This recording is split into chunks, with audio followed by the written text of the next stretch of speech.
ಅನ್ನ ತಿಂದರೆ ಶುಗರ್ ಜಾಸ್ತಿ ಆಗುತ್ತಾ ಡಾಕ್ಟ್ರೆ? ಹಾಗಿದ್ರೆ ನಾವು ಅನ್ನನೇ ತಿನ್ನಬಾರ್ದಾ ಅಂತ ಎಲ್ಲ ಶುಗರ್ ಪೇಷಂಟ್ಗಿರೋ ಒಂದು ಕಾಮನ್ ಕ್ವಶನ್ ಆಗಿದೆ. ಸೊ ಆ ಕ್ವಶನ್ನ ನಾನು ಇವತ್ತು ಕ್ಲಿಯರ್ ಮಾಡ್ತೀನಿ, ಬನ್ನಿ. ನೀವು ಅನ್ನ ತಿನ್ನೋದ್ರಿಂದ ಅನ್ನದಲ್ಲಿ ಏನಿರುತ್ತೆ, ಈ ಕಾರ್ಬೋಹೈಡ್ರೇಟ್ ಇರುತ್ತೆ, ಅದು ನಮ್ಮ ಬಾಡಿ ಒಳಗಡೆ ಹೋದಾಗ ಅದು ಗ್ಲೂಕೋಸ್ ಆಗಿ ಮಾರ್ಪಾಡಾಗುತ್ತೆ.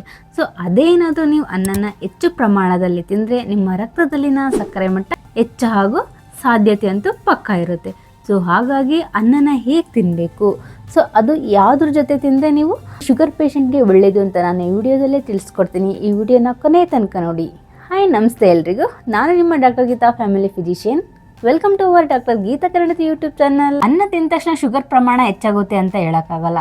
ಸೊ ಎಲ್ರಿಗೂ ಡಯಾಬಿಟಿಸ್ ಬರುತ್ತೆ ಅಂತಲೂ ಹೇಳೋಕ್ಕಾಗಲ್ಲ. ಅದನ್ನೇ ನೀವು ಯಾವ ರೀತಿ ತಿನ್ನಬೇಕು, ಶುಗರ್ ಇರೋ ಪೇಷಂಟ್ಸು ಅಂತಂದರೆ ಸ್ವಲ್ಪ ಪ್ರಮಾಣದಲ್ಲಿ ತಿನ್ನಬೇಕು, ಅದನ್ನೇ ಜಾಸ್ತಿ ತಿನ್ನಬಾರ್ದು. ಇನ್ ಕೇಸ್ ನೀವು ಅನ್ನ ಊಟ ಮಾಡ್ತಾ ಇದ್ದೀರಾ ಅಂತಂದರೆ ಅದ್ರ ಜೊತೆಗೆ ದಾಲ್ ಆಗಿರ್ಬೋದು, ಈ ಪ್ರೋಟೀನ್ ಇರುವಂಥ ಆಹಾರಗಳಾಗಿರಲಿ ಅಥವಾ ಬೇಳೆಕಾಳುಗಳಾಗಿರಲಿ ಅದರ ಜೊತೆ ನೀವು ತಿನ್ಕೊತ ಹೋಗಬೇಕು. ಈ ಚಿಕನ್ ಆಗಿರಲಿ, ಅದರಲ್ಲಿ ಒಂದು ನಿಮಗೆ ಪ್ರೋಟೀನ್ ಸಿಗುತ್ತೆ. ನೀವು ಆ ರೀತಿ ತಿಂತಾ ಹೋದರೆ ಈ ಶುಗರ್ ಅನ್ನೋದು ಹೆಚ್ಚಾಗಲ್ಲ. ನೀವು ಅನ್ನನೂ ತಿನ್ನಂಗಾಗುತ್ತೆ, ನಿಮ್ಮ ಬಾಡಿಗೆ ಈ ಪ್ರೋಟೀನು ಸಿಗುತ್ತೆ, ನೀವು ಡಯಟ್ನೂ ಮೇಂಟೈನ್ ಮಾಡ್ದಂಗೆ ಆಗುತ್ತೆ.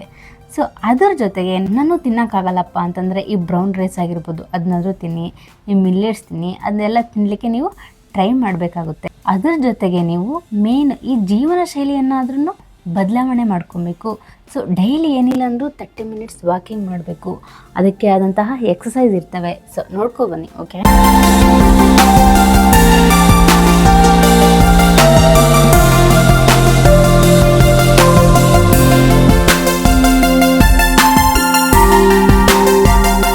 ಯಾವ್ಯಾವ ಎಕ್ಸಸೈಸ್ ಮಾಡಬೇಕು? ಡೈಲಿ ಏನಿಲ್ಲ ಅಂದರೂ ದಿನಕ್ಕೆ ಈ ಸೂರ್ಯ ನಮಸ್ಕಾರ ಮಾಡಬೇಕು.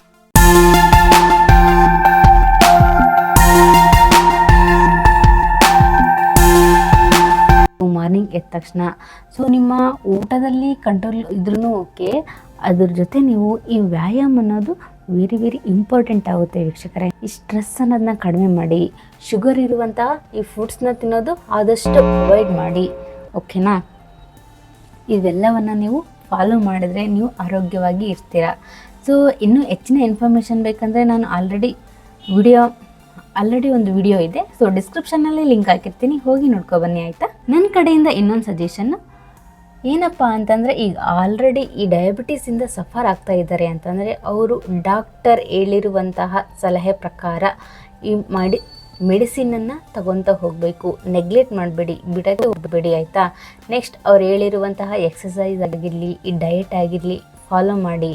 ಮತ್ತು ನಿಯಮಿತವಾಗಿ ನಿಮ್ಮ ಶುಗರ್ ಟೆಸ್ಟನ್ನು ಮಾಡಿಸ್ಕೊಳ್ಳಿ. ನೆಗ್ಲೆಕ್ಟ್ ಮಾಡೋಕ್ಕೆ ಹೋಗ್ಬಿಡಿ. ಇನ್ ಕೇಸ್ ನೀವು ನೆಗ್ಲೆಕ್ಟ್ ಮಾಡಿರಪ್ಪ ಅಂತಂದರೆ ನೀವು ಮಂಡಿ ನೋವು, ಸೊಂಟ ನೋವು ಅಂತಿರ್ತೀರಲ್ಲ, ಅದು ಯಥೇಚ್ಛವಾಗಿ ಜಾಸ್ತಿ ಆಗ್ತಿರುತ್ತೆ.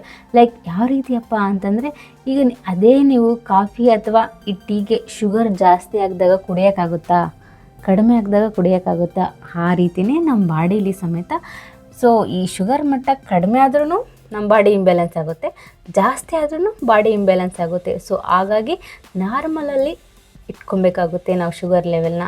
ಸೊ ಆ ನಾರ್ಮಲ್ ಲೆವೆಲ್ನ ನಾವು ಮೇಂಟೈನ್ ಮಾಡಬೇಕಂದ್ರೆ ಈ ಡಯಟ್ ಆಗಿರಲಿ, ಈ ವ್ಯಾಯಾಮ ಆಗಿರಲಿ, ಈ ಫಿಟ್ನೆಸ್ ಅನ್ನೋದನ್ನ ನಾವು ಕನ್ಸಿಸ್ಟೆನ್ಸಿಯಿಂದ ಮೇಂಟೈನ್ ಮಾಡಬೇಕಾಗುತ್ತೆ. ಸೊ ಹಾಗಾಗಿ ಇವೆಲ್ಲವನ್ನ ಟಿಪ್ಸ್ನ ನೀವು ಫಾಲೋ ಮಾಡಿ. ಈ ವಿಡಿಯೋ ಇಷ್ಟ ಆಗಿದ್ದಲ್ಲಿ ನಿಮ್ಮ ಎಲ್ಲ ಫ್ರೆಂಡ್ಸ್ಗೆ ಶೇರ್ ಮಾಡಿ ಆ್ಯಂಡ್ ಲೈಕ್ ಮಾಡಿ. ಇನ್ನು ನಮ್ಮ ಚಾನಲ್ಗೆ ಯಾರು ಸಬ್ಸ್ಕ್ರೈಬ್ ಆಗಿಲ್ವೋ ಬಟ್ ಅಂತ ಸಬ್ಸ್ಕ್ರೈಬ್ ಆಗಿ, ಪಕ್ಕದಲ್ಲಿರೋ ಬೆಲ್ಲೈಕನ್ನ ಪ್ರೆಸ್ ಮಾಡೋದನ್ನು ಮಾತ್ರ ಮರಿಬೇಡಿ. ನಿಮ್ಗೆ ಏನೇ ಡೌಟ್ಸ್ ಇದ್ದರೂ ಕಮೆಂಟ್ಸ್ ಮೂಲಕ ತಿಳಿಸ್ಕೊಡಿ. ನೆಕ್ಸ್ಟ್ ವಿಡಿಯೋ ಯಾವ್ದು ಬೇಕಂತ ಕಮೆಂಟ್ಸ್ನಲ್ಲಿ ತಿಳಿಸ್ಕೊಡಿ, ಆಯಿತಾ?